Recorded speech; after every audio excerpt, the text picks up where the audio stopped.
ese ubuhanuzi ni iki? Ubuhanuzi bikomoka mu ijambo muri Bibiliya y'umwimerere igiheburayo nebuwa. Ubuhanuzi babwita nebuwa, ariko umuhanuzi ubwe bamwita nabi. Iyo bashize mu bwinshi niho bavuga ngo nabimu n'abahanuzi. Nuvuga ngo nabi ni umuhanuzi, nebuwa ni ubuhanuzi, nabimu na abahanuzi. None riri jambo risobanura mu rurimi rw'ikinyarwanda ngo kubirira muri we. Ikibazo cya kabiri ni gute twamenya imvugo y'Imana mu buhanuzi?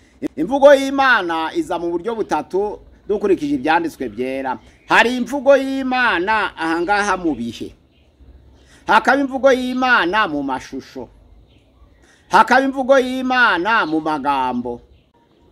Urakoze Pastor. Ikibazo cya kane, mwatubwira inzira nziza zo kugenzura ubuhanuzi? Urakoze. Ikibazo cya gatanu, ni iki kiranga umuhanuzi w'ukuri? Ikiranga umuhanuzi w'ukuri, icya mbere nuko ubuhanuzi atanga butavuguriza ibyanditswe byera, kuko ari byo nyina w'ubuhanuzi. Icya kabiri, umuhanuzi w'ukuri nuko ubuhanuzi bwe buherekezwa n'impitagihe n'indagihe n'inzagihe. Pastor, ikibazo cya gatandatu, ni gute ubuhanuzi bushobora kubaka itorero n'igihugu? Gusenga everyday, gusenga buri munsi. Nusenga uzanesha, nunanigwa gusenga uzaneshwa. Senga. Reka ngusuhuze inshuti ya Gusenga everyday, nizere ko mumeze neza mu bisanzwe. Muri kumwe nanje Manirakiza Edouard. Abari mu Rwanda mugikomeze mugira ibihe byiza, mwibuka kandi mwiyubaka. Reka dusuhuze abari mu Burundi, tubabwire ngo shalom shalom. Reka dusuhuze abantu bari muri Afrika mumva ikirundi n'ikinyarwanda n'ikinyamurenge, tubabwira ngo turakunda kuri Gusenga everyday, gusenga buri munsi. Abari ku mugabane wa Burayi, shalom shalom, turabakunda mu nshuti zacu. Abari ku mugabane wa Aziya, shalom shalom. Abari ku mugabane wa Amerika, shalom shalom. Abari ku mugabane wa Australia, shalom shalom. Nkuko mubona kuri kamera za Gusenga everyday, turi kumwe na Revera Dr. Revera Pastor Mpazibireguraho. Dogiteri, shalom shalom. Mumeze mute? Shalom shalom. Pastor, mwatangira musenga Imana? Mana turagushimiye, turaguhimbajwe neza uyu mwanya uduhaye kugira ngo dusangize bene data ijambo ryawe. Ni isezerano wadusigiye, uravuga ngo mugende mu mahanga yose muhindura abantu bose kuba abigishwa ba Yesu Kristo. Natwe turi mu nshingano twahawe kugira ngo twamamaze ishimwe ryawe. Ijambo ryawe rigere kuri benshi kandi rihindure benshi kandi rikize benshi mu izina rya Yesu Kristo. Amen. Pastor, rero muri iki gihe hari ibibazo byinshi abantu bibaza ku bijyanye n'abahanuzi, ku bijyanye n'ibihe bya nyuma. Abantu benshi bafite iyi confusion. Tugiye kubaza ibibazo rero ku bijyanye n'abahanuzi. Tugiye kubaza rero ku bibazo bigera kuri 7 ku ibibazo bijyanye ku buhanuzi. Ese ubuhanuzi ni iki? Ubuhanuzi bikomoka mu ijambo muri Bibiliya y'umwimerere igiheburayo nebuwa. Ubuhanuzi babwita nebuwa, ariko umuhanuzi ubwe bamwita nabi. Iyo bashize mu bwinshi niho bavuga ngo nabimu n'abahanuzi. Nuvuga ngo nabi ni umuhanuzi, nebuwa ni ubuhanuzi, nabimu na abahanuzi. None riri jambo risobanura mu rurimi rw'ikinyarwanda ngo kubirira muri we. Buye odedaderi, nuvuga ngo kubirira muri we. Dusome muri Yeremiya igice ca 20 umurongo waho ni wa 8 n'uwa 9, twumva uko atubwira. Aravuga ati, kuko iyo mvuze bose, nukuko iyo mvuze hose mba ntaka gusa nkarangurura, mvuga iby'urugomo n'ibyo kurimbuka, kuko ijambo ry'Uwiteka rimbayeho igitutsi no gushinyagurirwa ukarinda bwira. Kandi iyo mvuze nti sinzamuvuga, aba no guterurira mu izina rye, mu mutima wanje hamera nkaho harimo umuriro ugurumana ukingiraniwe mu magufa yanjye, simbashe kwiyubanganya ngo nyabike. Angaha niryo jambo risobanura neza nabi, nukubirira muri we. Iyo umuntu hawo ubutumwa bwiza bw'Imana akabuhisha, nuvuga ngo Yeremiya yaravuze ngo bimera nkaho hari umuriro ugurumanira mu magufa. Ubuhanuzi rero bisobanura ngo kubirira muri we. Iyo umuntu ahawe ubutumwa bwiza bukabyigana ntabwo yabasha kwiyumanganya keretse abusohoye. Niko bisobanura nabi, n'ukubirira muri we. Noneho rero akaba ashinzwe kuvuga ibyatambutse atariho, akavuga ibiriho bihishwe, akavuga n'ibizaza abantu batarasobanukirwa cyangwa bataramenya, nico ashinzwe kuvuga. Urakoze Pastor. Ikibazo cya kabiri ni gute twamenya imvugo y'Imana mu buhanuzi? Imvugo y'Imana iza mu buryo butatu dukurikije ibyanditswe byera. Hari imvugo y'Imana ahangaha mu bihe, hakaba imvugo y'Imana mu mashusho, hakaba imvugo y'Imana mu magambo. Turebye mu bihe nuvuga ngo Ibyahishuwe 3:11 Yesu akavuga ati ndaza vuba, ariko hagahita imyaka 2000 abantu bategereje barayise vuba. Aha byabereye urujijo abitorero ry'ikinyejana ca mbere, aho mu mwaka wa 67 hagaragaye uwitwa Humeneyo na Fileto barangije kugwa bakava mu byizerwa, kuko babwirije ko umuzuko warangije kubaho, ariko bari bagendere kwiriya mvugo ivuga ngo ndaza vuba. Ese Yesu azamurwa mu ijuru ku munsi wa Pentekote urangiye, ubwo no kuvuga ngo umunsi wa Pentekote urangiye itoro ryaravutse, ariko Yesu yazutse ku munsi w'icumweru ari wo munsi wa mbere ajanwa mu ijuru. Noneho rero ahangaha iminsi 40 n'abigishwa babitse ubwami bw'Imana yarazamuwe mu minsi 10 umwuka wera aramanuka, ariko ahangaha isezerano yaravuze ngo ndaza vuba. Nukuvuga ngo yarazutse abana n'abigishwa be iminsi 40, nyuma y'iminsi 10 umwuka wera aramanuka. None umwuka wera amanutse itoro riratangira, ariko Yesu nyuma y'iminsi 40 azamuye yaravuze ngo ndaza vuba. Barategereza nibyo bavuze ngo bava mu byizerwa, kuko bagendeye kuri vuba y'Imana. Muri Samueli ya mbere igice ca 15 ku murongo wa 27 na 28 baravuga ibya Samueli na Sauli. Ijambo ry'Imana ravuga ngo Samueli agiye guhindukirira Sauli, amufata ikinyita cy'umwenda gicika kabiri. Samueli abwira Sauli ngo uku niko Uwiteka aguciye ku ngoma uyu munsi, ayihaye umuturanyi wawe ukuruta. Yamuciye uwo munsi, kandi muzi ko Sauli yasizwe amavuta ku gice ca 10 ca Samueli ya mbere, noneho acibwa ku gice ca 15, ariko apfa ku gice ca 31 kandi akiri umwami. Nukuvuga ngo ubuhanuzi bwo kuvuga ngo aciwe ku ngoma bwabaye amaze imyaka 15 ku ngoma, ariko ubuhanuzi bwo kuvuga ngo arapfuye avuye ku ngoma buba ku gice ca 31 hahise imyaka 25 yaraciwe. Nukuvuga ngo imvugo y'Imana mu bihe kuvuga ngo vuba bishobora kuba ari ubuzima bwawe bwose. Imana ivuze ngo ndabaha vuba, ishobora kuba ari ubuzima bwanyu bwose, imyaka 10, imyaka 20, nkuko Yesu yavuze ngo ndaza vuba, kugeza na n'uyu munsi abantu bakaba bagitegereje. Iyo niyo bita imvugo y'Imana mu bihe. Imvugo y'Imana mu mashusho, hari ibintu bibiri bifite akamaro byatumaga Imana ivugira mu mashusho. Hari akarengane cy'itorero, noneho kuvuga mu buryo buziguye uvuga umuntu wabasha kukwica bikagorana. Ahangaha rero hari ijambo ryanditswe mu Byahishuwe igice ca 13 umurongo wa 1 kugeza kwa 3, n'igitabo ca Daniel ibice 7 umurongo wa 1 kugeza hara ku murongo wa 8, havuga iby'amateka y'Abakarudaya, Abamedi n'Abaperesi, Abagiriki n'Abaroma bakoresheje ijambo inyamaswa. Ahangaha rero kuko abami b'ico gihe barabicanyi cyane cyane ku bwoko bw'Imana, iyo umuntu yabagira gicoyerekwa ku mwami, Imana yamuhaga imvugo ikamuha ishusho yo kuvugiramo, kugira ngo uwo mwami atamwica vuba, ubutumwa bwiza butari bwagera kubo bugenewe. Imana yaje kumubwira ibya Nebukadinezari, ntimubwire ngo genda ubwire Nebukadinezari ngo uri iki cyangwa akoze ibi, ahubwo ikamuzanira ishusho y'intare. None yaje kubona akabona inyamaswa yitwa intare, ariko ikaza iramubwira ibya Nebukadinezari, kugira ngo igihe baramuhohotera yireguze ko yavugaga inyamaswa atavugaga umuntu. None akavuga intare, yamara kuvuga intare, ibikurikiye intare byose bikaba bisa n'ibyo Nebukadinezari akora. None Nebukadinezari yabireba akavuga ati ko ari ibyanje, ariko hejuru akaba intare ndabigenza nte? Akabanza yashishoza kubaza akaba ariko n'ubutumwa bwiza buri kugera kuri benshi, akaba ariyo ntego Imana yakoreshaga ishusho. None yaje kuvuga Kuro igakoresha idubu, yaje kuvuga Alexandre igakoresha ingwe, yaje kuvuga ingoma y'Abaroma igakoresha inyamaswa iteye ubwoba itagira ibara rikwirusha izindi gukomera.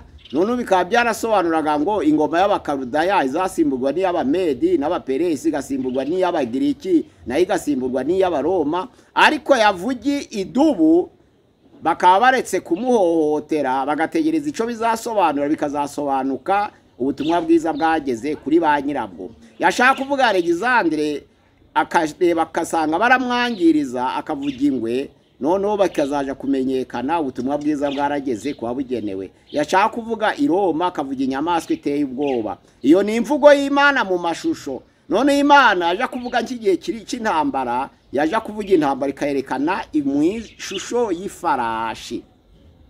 Abantu bareba ifarashi bagakeka intambara kuko arizo zakoreshwaga ku rugamba mw'ibyo bihe. Iyo niyo mvugo y'Imana mu mashusho. Hakaza n'imvugo y'Imana noneho igice cya gatatu mu magambo. Ni imvugo mu magambo, ariko ayo magambo akaba atari ko asobanuye. Urebye Yeremiya igice cya mbere umurongo waho 13, ijambo ry'Imana riravuga ngo ijambo ry'Uwiteka rinzaho rirambwira riti urareba iki cyangwa uruzi iki? Aravuga ati ndareba inkono ibira ituritse ibure ikasikasi kandi twerekejeho urugara. None Imana ikaza kumubwira ko ari intambara igiye kuzatera iturutse ikasikazi yerekeje aho Abayuda bari. Ahangaha ni imvugo y'Imana mu magambo. Hariya muri Yohana igice cya kabiri umurongo wa 19 kugera kuri 20 aravuga ngo Yesu arababwira ati nimusenyure urusengero nzarwubaka mu minsi 3. Ijambo ry'Imana riravuga ngo bavuza induru. Baravuga ngo urusengero rwubatswe imyaka 46, nawe wigize ingege ngo urarusenya mu minsi 3 urwubake. Noneho rero ijambo ry'Imana riravuga kuri 21 ngo ntabwo yavuga ngo urusengero barebaga, ahubwo yavuga ngo umubiri we. Hara muri Yohana igice cya 21 umurongo waho wa 18 haravuga ngo kera ukiri umusore, ni Yesu wabwiraga Petero ati ndakubwiza ukuri, kera ukiri umusore warikenyezaga ukaja aho ushaka, ariko numara kusaza uzarambura amaboko undagukenyeze akujyane aho udashaka. Ari amagambo si ugukenyera byavugaga, ahubwo ashaka kwerekana ko Petero atarakizwa yiyoboraga, ariko namara kubatizwa mu mwuka wera azategereza ubushake bw'Imana, noneho yemere kuyoborwa amere nk'ababandi bahawe amasezerano ngo abayoborwa n'umwuka w'Imana nibo bonyine bana b'Imana.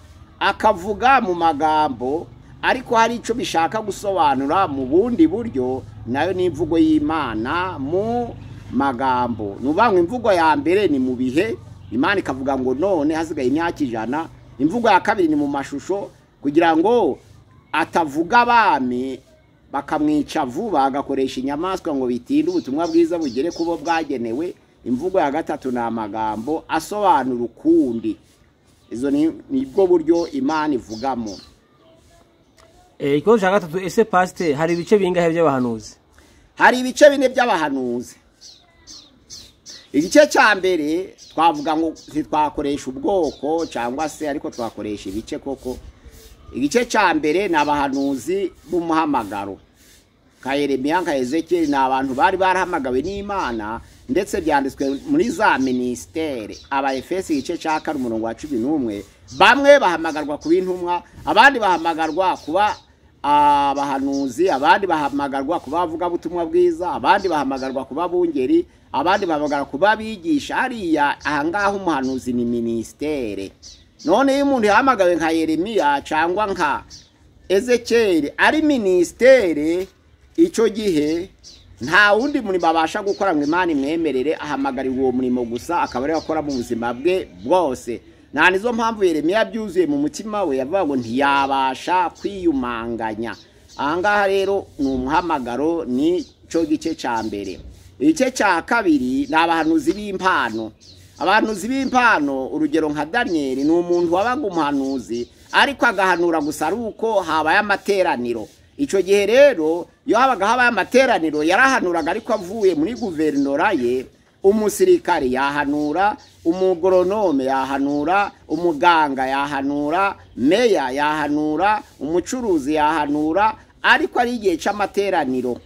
Ariko ikindi gihe kitari cy'amateraniro bagasubira muri za business zabo, icyo gihe abari abahanuzi b'impano. Aho ngaho byanditswe mu Bakorinto ba mbere igice ca 12, nukuvuga umurongo wa 8 kugeza ku wa 11, hariho abahanuzi ariko haranabi impano. Abahanuzi igice ca 3 ni ic'abahanuzi bagendera mu nzira y'itumanaho, aho batanga ubuhanuzi bushobora gutangwa n'umupagani. Amose igice ca 3 umurongo wa 7 haravuga ngo nukuri ntacu Uwiteka Imana yabasha gukora itamenyesha abagaragu bayo b'abahanuzi bishwe byayo. Ahangaha ni inzira y'itumanaho. Iyo ari inzira y'itumanaho n'ubuhanuzi bushobora gukora no ku bapagani. Wahura n'umupagani akaguhanura akakubwiriza kubaho, ntukamucahe ngo ntasenga, ahubwo agendera mu nzira z'abahanuzi b'inzira y'itumanaho. Icyo gihe aba ari umupagani adasenga bakamwita ngo ari mu itsinda ry'ababamenya. Niho byanditswe muri Yesaya 30 umurongo wa 10 na Samweli ya mbere igice cya 9 umurongo wa 9, hari abahanuzi bitwa abahanuzi b'inzira y'itumanaho, ariko baba ari abapagani bakabita babamenya. Icyo ni igice cya 3 c'abahanuzi. Igice cya 4 c'abahanuzi ni igice c'abahanuzi b'umwuga. N'abantu baterekwa cyangwa bigeze berekwa, ariko bagasigara bacuruza, bagendera mu iperereza, akaguhanura aguho ibyo yabajije abandi bakuziho, agakora ankete akamenya abantu neza, igihe cy'amateraniro akabivuga bizi. Uwo ni umuhanuzi w'umwuga. Kenshi icyo gice cya 4 nibo basaba n'amafaranga. N'abaterekwa ariko bagahimba ibyo bakozereye iperereza kugira ngo bibe byo. Icyo gihe rero barangwa no kugoreka nka Nikoraho, bakarangwa no guhindura nka Hananiya, bakarangwa no kugabanya cyangwa no kongera nk'uko byanditswe mu Byahishuwe 22 umurongo wa 18, ariko noneho bakongera bakarangwa no guhimba nka Sedekiya akicurishirije amahembe abami ba mbere 22 umurongo wa 11, none akayakomanganya akavuga ngo Uwiteka nyine ngo baravuze ngo aya mahembe mwami Ahabu uzayakubitisha Isiriya ugeze igihe ubamarira igihe bazashirira. Uko nguko ni uguhimba. Ni ukuvuga ngo arangwa no kugoreka, akarangwa no guhindura, akarangwa no guhimba, akarangwa no kongera cyangwa kugabanya. Nico gice kiranga igice cya 4 c'abahanuzi b'umwuga. N'abahanuzi bakora iperereza bateretswe, ariko bakabihanura babizi. Urakoze Pastor. Ikibazo cya 4, mwatubwira inzira nziza zo kugenzura ubuhanuzi.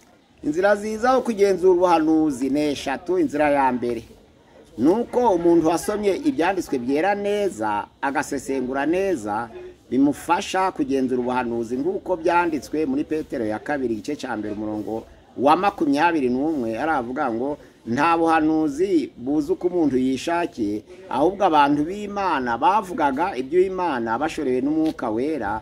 Ni Petero ya 2 igice cya 1 umurongo wa 21. Nuvuga ngo icya mbere kigenzura ubuhanuzi ni ijambo ry'Imana. Icya kabiri kigenzura ubuhanuzi ni impano yanditswe mu Bakorinto ya ba mbere igice cya 12 umurongo wa 10, impano yo kurondora, uburondozi, ahandi bayita ngo gutandukanya imyuka muri zindi za Bibiliya. Urahanura ariko ufite impano yo gutandukanya imyuka, akakurondora akamenya kutatumwe n'Uwiteka koko. N'Abakorinto ba mbere 12 umurongo wa 11. Noneho inzira ya 2 na umuhanuzi ushobora kugenzura, akagenzuza umwuka wera.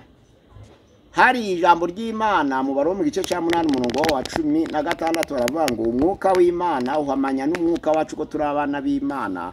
Iyo umuntu ari mu mwuka ari umwuka w'Imana, umuntu agahanura adatumwe n'Imana. Umwuka wera uragenzura ntuhamanye n'ibyo avuga, icyo gihe bikagaragaza ko atatumwe n'Uwiteka koko. Nukuvuga ngo umuntu uri mu mwuka w'Imana, iyo umuntu ahanuye ibye arabimenya, yahanuye iby'abadayimoni arabimenya, yahanuye iby'Imana arabimenya, bitewe n'umwuka w'Imana uhamanya n'umwuka w'Imana wacu ko turi abana bayo. Uwo mwuka rero uhamanya n'umwuka wacu ko turi abana b'Imana uhamanya n'imitima yacu ko uwo muntu uvuga atavugiwemo n'Imana, ko uwo muntu uvuga yinjiwemo n'abadayimoni, ko uwo muntu uvuga ari Imana imukoresheje ko ari byo koko bigahamanya. Ubwo nukuvuga ngo icambere ni ijambo ry'Imana tugenzuza, icya kabiri ni impano y'uburondozi, icya gatatu ni umwuka w'Imana uhamanya n'umutima wacu ko turi abana bayo, ushobora kugenzura n'ubuhanuzi. Urakoze. Ikibazo cya gatanu ni iki kiranga umuhanuzi w'ukuri? Ikiranga umuhanuzi w'ukuri icya mbere nuko ubuhanuzi atanga butavugurutse ibyanditswe byera kuko ari byo nyina w'ubuhanuzi. Icya kabiri umuhanuzi w'ukuri nuko ubuhanuzi bwe buherekezwa n'impitagihe n'indagihe n'inzagihe nk'uko byanditswe muri Samweli ya kabiri igice cya 12 umurongo wa 1 kuri 13. Impitagihe, indagihe n'inzagihe biraherekeza ubwo butumwa bwiza. Noneho ikindi kiranga umuhanuzi w'ukuri, uw'ukuri nyakuri, iyo ahanuye amahoro bamushyira ku rutonde rw'abategereza, ntibamubwira uko aha vugishijwe n'Imana. Ubanguye hano ya mahoro baramubwira bati tegereza, kandi bambwira ngo tegereza ntarakare. Akaba azi ko ubuhanuzi iyo buhanuye amahoro bategereza bakazabwemera ari uko busohoye. Umuhanuzi w'ukuri ikindi kimuranga nuko adahanura buri kanya nk'uri kuraguza. Ni Yeremiya 28 umurongo wa 1 kugeza kuri 17. Ntabwo ahanura nk'uri kuraguza, ahubwo arategereza icyo Imana izashira mu kanwa ke akaba ari cyo avuga. Nizo mpamvu na Mikaya ntabwo yahanuraga buri kanya, nawe yarivugiraga ngo icyo Uwiteka ari bushire mu kanwa kanje nicyo ndavuga. Ntabwo yahanuraga buri kanya oya. Icyo kiranga umuhanuzi w'ukuri. Ikindi kiranga umuhanuzi w'ukuri nuko umuhanuzi w'ukuri agira discipline, ntabwo yandagaza. Iyo ari ubutumwa bw'umuntu umwe amujana iruhande akabimubwira wenyine. Iyo ari ubutumwa rusange bw'itorero nibwo bivuga mu ruhame. Abantu rero batandukanye ubutumwa bw'itorero n'ubutumwa bw'umuntu. Imana ishobora kugutuma ku muntu, ariko iyo igutumye ku muntu wija kubwira itorero, ahubwo bwira uwo muntu. Ariko iyo igutumye ku itorero bivugiye publiquement muri rusange kuko byazi itorero. Nukuvuga ngo icatumye Agabo avugira mu bantu nuko ubutumwa bwiza Paulo yaragiye kujana Yerusalemu bwari ubw'itorero, ntabwo bwari ubwe. Yaba ari message Agabo yaratumwe kubwira Paulo, ariko ari umwihariko atari ubutumwa bwiza biterekeye ministere yivuga butumwa, yari kumubwira ukwe. Nizo mpamvu kiranga umuhanuzi w'ukuri ntiyandagaza. Ico yerezwa kikubwira muri mwenyine, yaba ari ubutumwa bw'itorero akabunyuza ku mushumba bugasomerwa mu iteraniro. Urakoze Pastor. Ikibazo cya gatandatu ni gute ubuhanuzi bushobora kubaka itorero n'igihugu? Ubuhanuzi bwubaka itorero bukubaka n'igihugu. Hari inzira bushobora kubaka mu itorero, nizo giye kuvuga. Mu Efeso igice cya 2 umurongo wa 20 aravuga ngo twubatswe ku rufatiro rw'intumwa n'abahanuzi, ariko Yesu Kristo niwe buye rikomeza imfuruka. Urufatiro ni intumwa n'abahanuzi. Ubwo rero ubuhanuzi ni inzira bwubaka mu itorero. Icyambere ahangaha burinda imikoreshereze y'amarangamutima mu itorero, burinda gukoresha amarangamutima mu rusengero. Yakoze n'intumwa 13 umurongo wa 1 kugeza 2 na 3. Hariya ku murongo wa 2 ingingo ya 2 bukomeza umuhamagaro kuko umuntu yihamagariye ubwe arakomera. Ahangaha ingingo ya 3 Imana yaguhamagaye ari byo utaramagawe n'abantu, Imana iragushigikira kuko hari abihamagara ubwabo, abandi bagahamagarwa n'abantu, abandi bagahamagarwa n'Imana, ariko wahamagawe n'Imana by'ukuri Imana iramushigikira. Nizo mpamvu umurongo wa 2 hariya byakozwe n'intumwa igice cya 13 kugera ku murongo wa 3 birahari. Ariko noneho hari ibyakozwe n'intumwa igice cya 5 umurongo wa 12 kugeza ku murongo waho wa 16. Iyi Imana yakwihamagariye ariyo by'ukuri iragushigikira.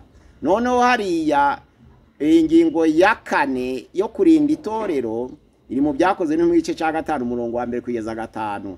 Iyi Imana yaguhamagaye by'ukuri nibyo, ariko ubuhanuzi burinda ubwere bw'itorero. Ubwere bw'itorero.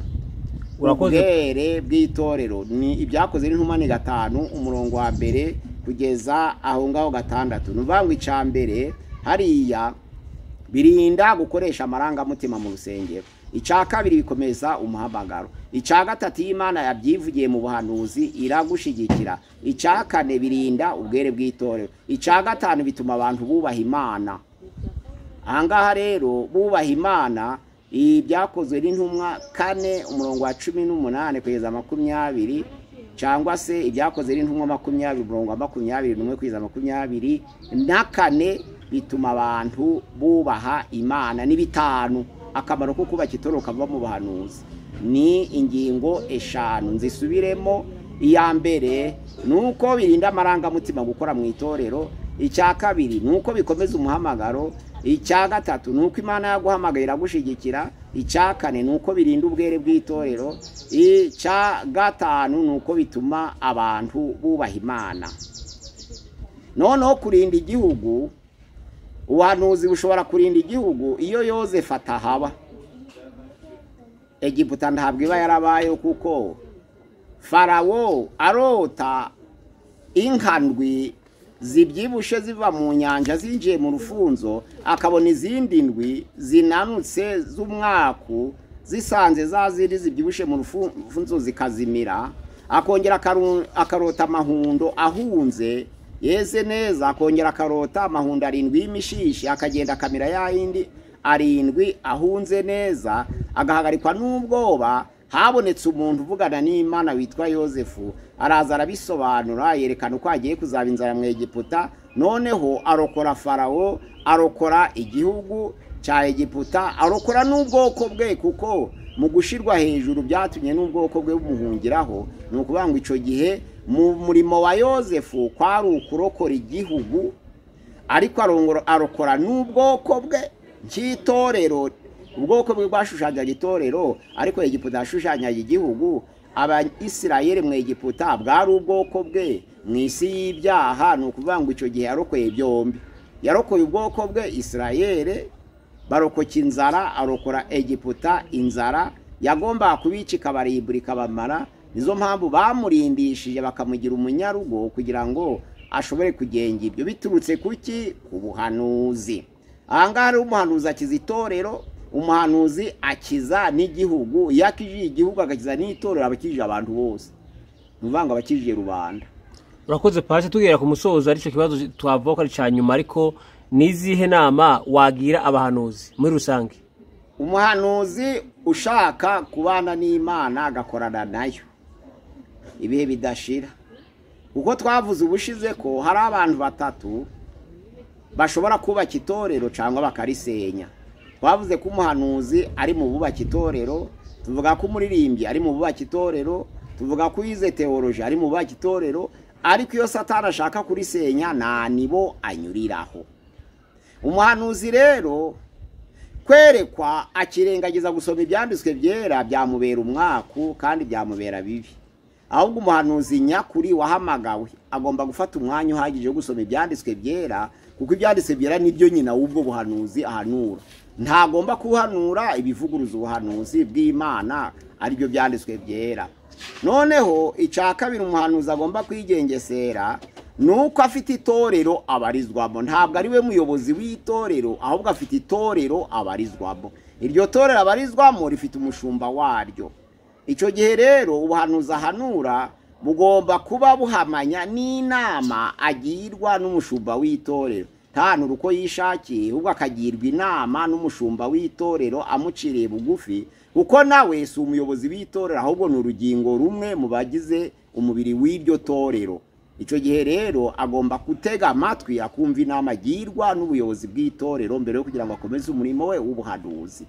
Icya gatatu noneho agomba guca bugufi, kuko ubwibone bw'abahanuzi bwatumye bishira hejuru, haza kuba ikibazo gikomeye cyane, akumva ko ari uteye igitorero.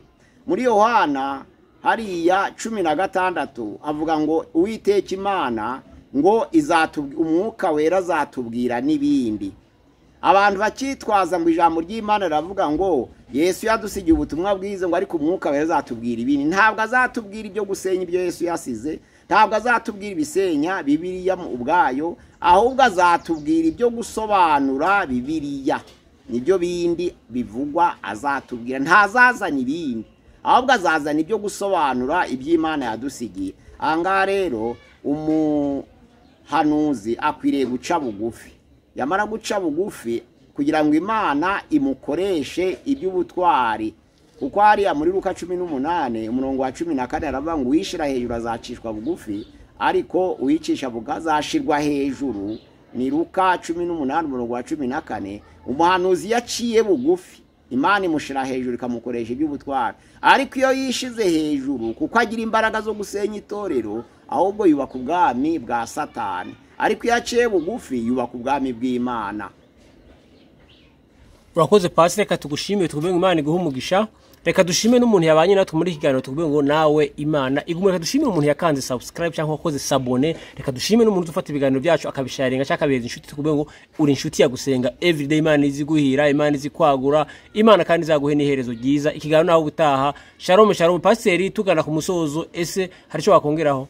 Kiganiro ku buhanuzi channel ya gusenga everyday, nkuko navuze ngo amatsinda 3 akomeye mu itorero aryubaka cyangwa karisenya: ni ubuhanuzi, ni korale, ni teoloji. Ubwo rero iyo abantu baciye bugufi bakubakwa ubwami bw'Imana babigeraho bafite abo bantu 3 bumvikana n'itorero. Ni kuri channel ya gusenga everyday. Nimero ya WhatsApp ni 0786696620. Murakoze kandi mugubwe neza. Urakoze cyane. Kiganiro utaha. Shalom shalom.